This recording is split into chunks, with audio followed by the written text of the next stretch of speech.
ہجر آیت نمبر 31 نحمدہ ونصلی علی رسولہ الکریم اما بعد فاعوذ باللہ من الشیطان الرجیم بسم اللہ الرحمن الرحیم الا ابلیس ابا ان یکون مع الساجدین صدق اللہ العظیم۔ اللہ رب العالمین نے حکم دیا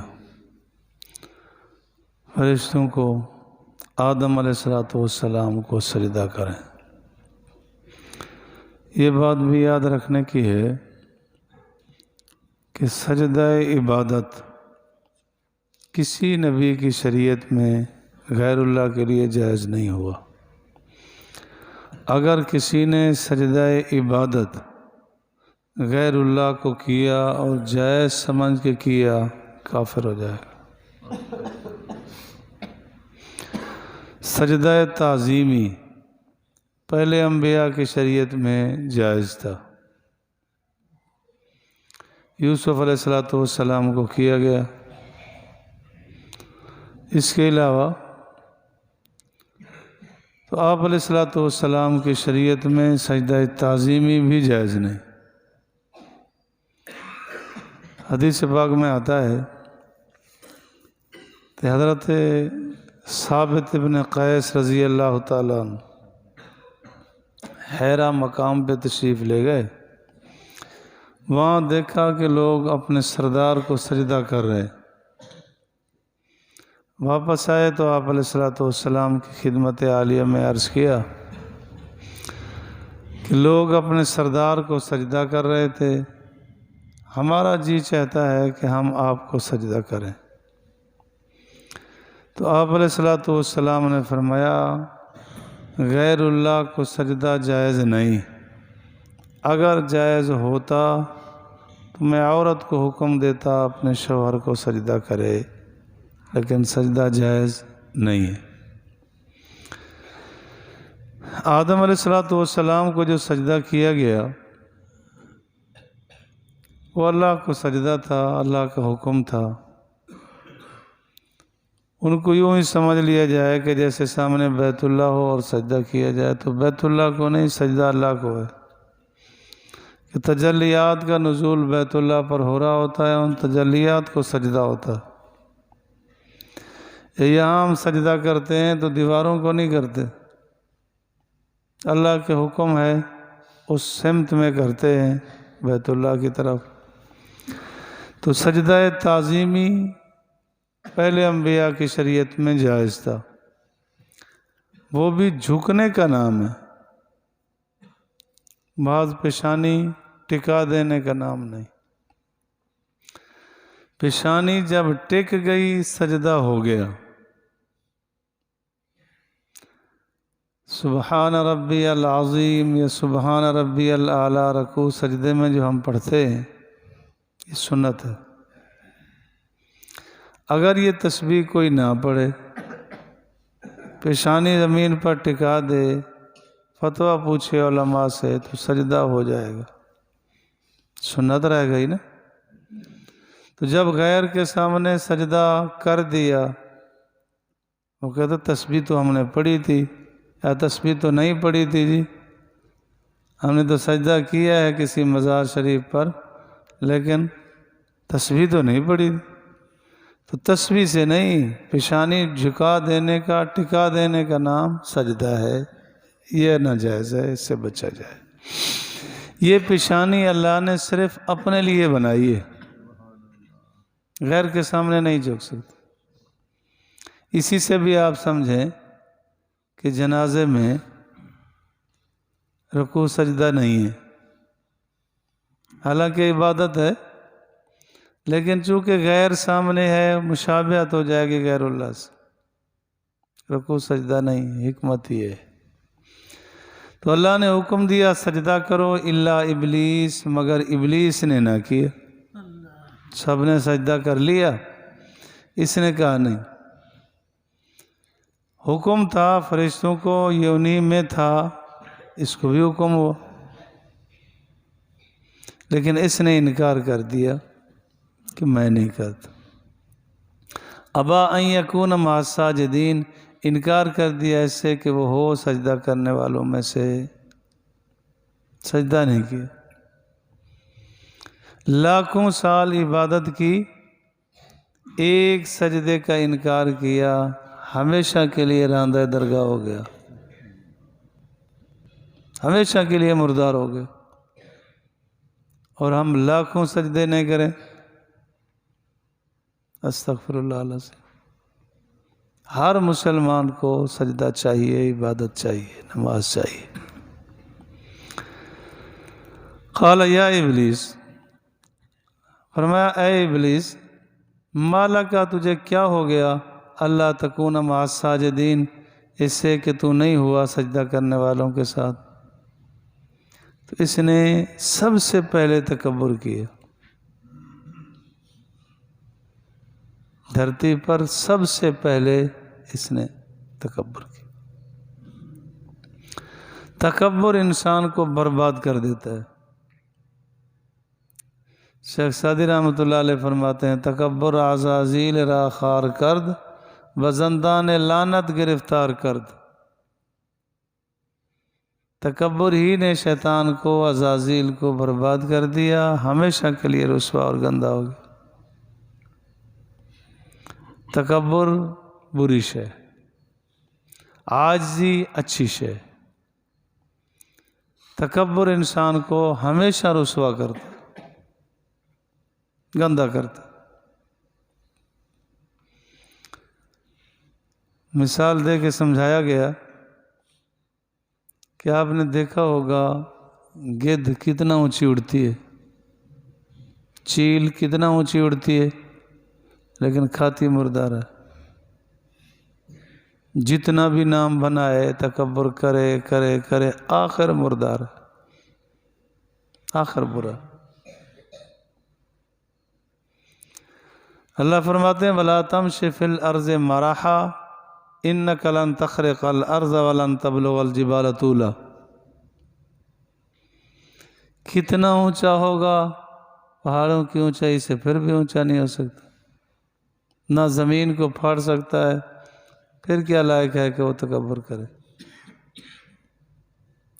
تکبر نہ کر۔ شیطان نے تکبر کیا، اور یہ پہلا ہی ہے جس نے انسان سے حسد کیا۔ انسان سے حسد کیا، یہ پہلا ہی ہے۔ انسان کو حقیر جانا، یہ پہلا ہی ہے۔ اور یہ سب سے پہلا ہے جس نے ناجائز قیاس کیا کہ میں اس سے بہتر ہوں، اس لیے کہ میں آگ سے پیدا شدہ ہوں، وہ مٹی سے پیدا شدہ ہے۔ ہیلے سغرے کبرے ملا کر اپنے آپ کو بڑا سمجھا، قیاس کرنے لگا کہ ایسے ایسے۔ غلط قیاس غلط ہے، جائز قیاس مستحسن ہے، اچھا ہے۔ قال یا ابلیس ما لک الا تکون مع الساجدین قال لم اکن، شیطان نے جواب دیا نہیں ہوں میں کہ سجدہ کروں بشر کو، بشر کو سجدہ نہیں کروں۔ حدیث پاک میں آتا ہے موسیٰ علیہ السلام سے شیطان نے کہا میری بخشش بھی ہو جائے گی؟ انہیں میں اللہ تعالیٰ سے عرض کروں گا۔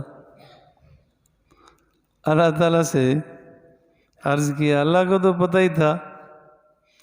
اللہ نے فرمایا اسے کہو کہ آدم کی قبر کو سجدہ کر لے۔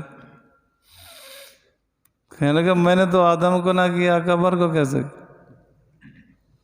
اللہ کو تو پتہ تھا کرے گا نہیں۔ یہ نہیں کہ اللہ نے حکم دیا کہ قبر کو سجدہ جائز ہے، نہیں کیا، مردار ہو گیا۔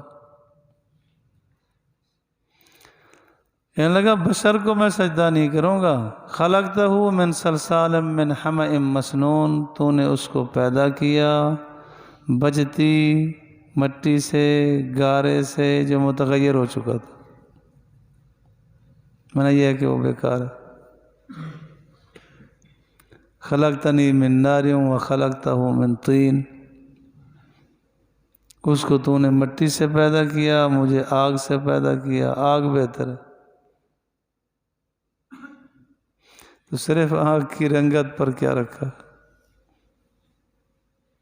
کچھ بھی نہیں، تکبر کیا، تکبر۔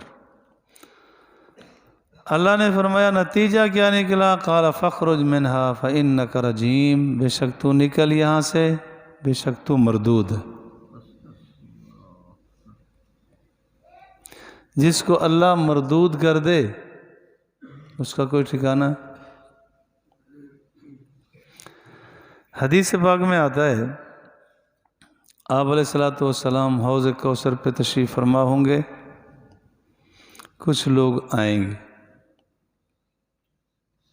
مسلم شریف میں ہے، ان کو ہٹایا جائے گا، پیچھے ہٹایا جائے گا۔ آپ علیہ الصلوۃ والسلام فرمائیں گے ان کو آنے دو، تو بتایا جائے گا کہ آپ کے چلے آنے کے بعد انہوں نے اپنے عادات، اپنے کردار، اپنی عبادات ساری بدل ڈالی تھی۔ حضور علیہ الصلوۃ والسلام اب کیا فرمائیں گے؟ سحقاً سحقاً لمن غیر آبادی، دفع کرو دفع کرو، ان کو بھگا دو۔ اب وہ کون سا ٹھکانہ ہے جس کے راستے سے ہم جنت میں جا سکیں گے؟ جس کو حضور نے دھتکار دیا، پوری امت کا اجماعی مسئلہ ہے کہ حضور کی شفاعت کے بغیر جنت میں کوئی داخل نہیں ہو سکے گا۔ تو جب حضور نے بھگا دیا، باقی کیا رہے گا؟ تو کبھی بیٹھ کر ٹھنڈے دل سے غور کرے کہ میری شکل حضور سے ملتی ہے، میرا لباس حضور سے ملتا ہے، میرے عادات حضور سے ملتے ہیں، میں جاؤں تو آگے کیا شکل پیش آئے گی؟ یہاں دنیا میں بھی آپ علیہ الصلوۃ والسلام کے سامنے جب کوئی مکروہ شکل والا آتا تھا، آپ منہ پھیر لیتے تھے۔ تو قیامت کے دن بھی اگر یوں منہ پھیر لیا تو پھر ٹھکانہ جہنم ہے۔ تکبر بری شے ہے، انسان مردود ہو جاتا ہے، تکبر انسان کو گرا دیتا ہے۔ وَإِنَّ عَلَيْكَ اللَّعْنَةَ، اللہ نے فرمایا تو مردود ہے، تجھ پر لعنت ہے۔ لعنت کا معنی یہی ہوتا ہے اللہ کی رحمت سے دوری۔ اِلَىٰ یوم الدین، قیامت کے دن تک۔ قال رب انظرنی، شیطان نے مطالبہ کیا۔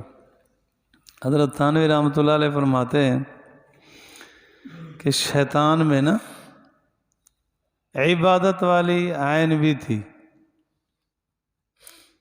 معرفت والی عین بھی تھی، عارف بھی تھا، عابد بھی تھا، عارف بھی تھا، عالم بھی تھا۔ عالم اتنا تھا کہ ہزاروں سال پہلے انسانوں سے پیدا ہوا، آدم علیہ السلام تو بعد میں پیدا ہوئے، اس سے پہلے کے معلومات لے کر حضور تک کے زمانے کے سارے معلومات اس کو، اتنا بڑا عالم تھا۔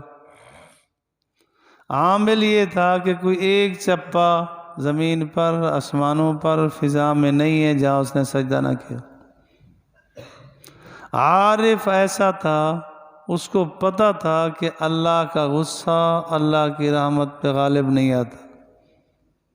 عین اللہ کے غصے کی حالت میں اللہ نے فرمایا فخرج، نکل یہاں سے، دفع ہو۔ عین غصے کی حالت میں مہلت مانگ لی۔ عارف تھا، اس کو پتہ تھا کہ اللہ کیا ہے۔ حضرت تھانوی فرماتے ہیں نہیں تھی تو اس میں عشق والی عین نہیں تھی، عاشق نہیں تھا۔ عاشق پوچھا نہیں کرتا کہ کیوں، کس لیے، وہ کہتا جی ٹھیک ہے آپ کا آرڈر ہے، لبیک۔ بالکل ایسا ہی ہے۔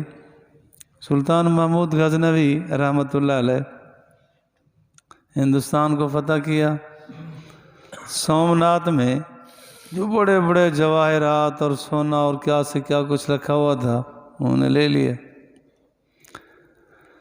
اب وہ لے گیا۔ وہ اپنی مجلس میں ایک بچے کو بٹھایا کرتا تھا، اس کا نام تھا ایاز۔ لوگ اعتراض کرتے تھے کہ جی چھوٹے بچے کو ساتھ بٹھایا، اس سے مشورے کرتا ہے۔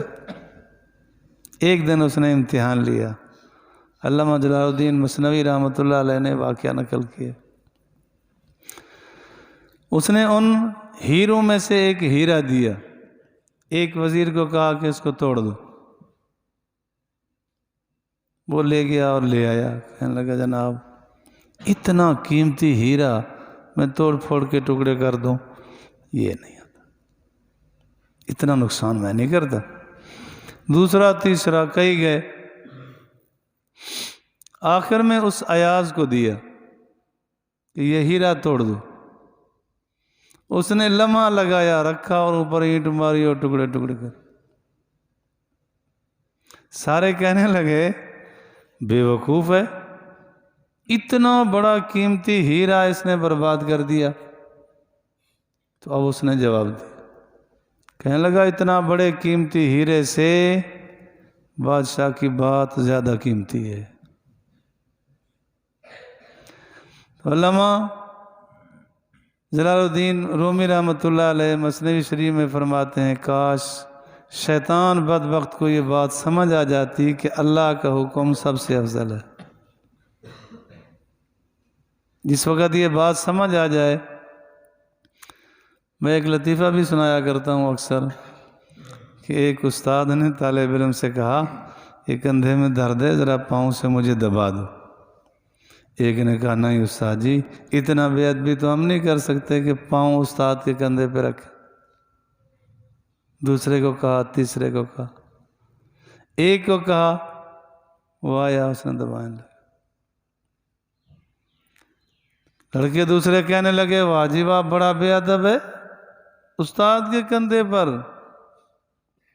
تو استاد نے کہا اتنا فرق ہے، اس نے اپنے قدم میرے کندھے پہ رکھ دیے، تم نے میری زبان پہ رکھ دیے۔ میں نے کہا تھا نا، میری زبان پر تم نے قدم رکھ دیے، اس نے میرے کندھے پہ رکھ۔ بات تو یہ ہے کہ اللہ کا حکم ہے، اللہ کا حکم ہے جو ساری کائنات کا مالک اور خالق ہے، اور اس کے مقابلے میں دوسرے کا کوئی حکم وہ کیا حیثیت رکھتا؟ اللہ اکبر۔ قال فاخرج منها فإنك رجيم فإن عليك اللعنة، بے شک تجھ پر لعنت ہے یا الی یوم الدین۔ قال رب انظرنی، کہنے لگا اے رب مجھے مہلت دیجیے، الی یوم یبعثون، جس دن قیامت کے دن اٹھائے جائیں گے، جس دن دوسرا سور پھونکا جائے گا۔ اللہ نے فرمایا جواب فإنك من المنظرین، بے شک تو مہلت دی ہوں میں سے ہے، الی یوم الوقت المعلوم، وقت معلوم تک، جب پہلا سور پھونکا جائے گا، ساری کائنات ختم ہو جائے گی، اس وقت تک تجھے مہلت ہے، دوسرے سور تک نہیں۔ وہ 40 سال کا وقفہ ہوگا، پھر دوسرا سور پھونکا جائے گا، پھر سارے اٹھیں گے۔ وہ چاہتا تھا کہ یہ موت والی سختی مجھ پہ نہ آئے، اللہ نے مہلت دے دی، لیکن پہلے سور تک دے دی، عین غصے کی حالت میں بھی مہلت مانگی، ایک نہیں دو نہیں، ہزاروں گناہ کر کے عین اللہ کے غصے کی حالت ہے، معافی مانگے مل جائے گی۔ اللہ مجھے اور آپ کو کامل دین پر چلنے کی توفیق نصیب فرمائے۔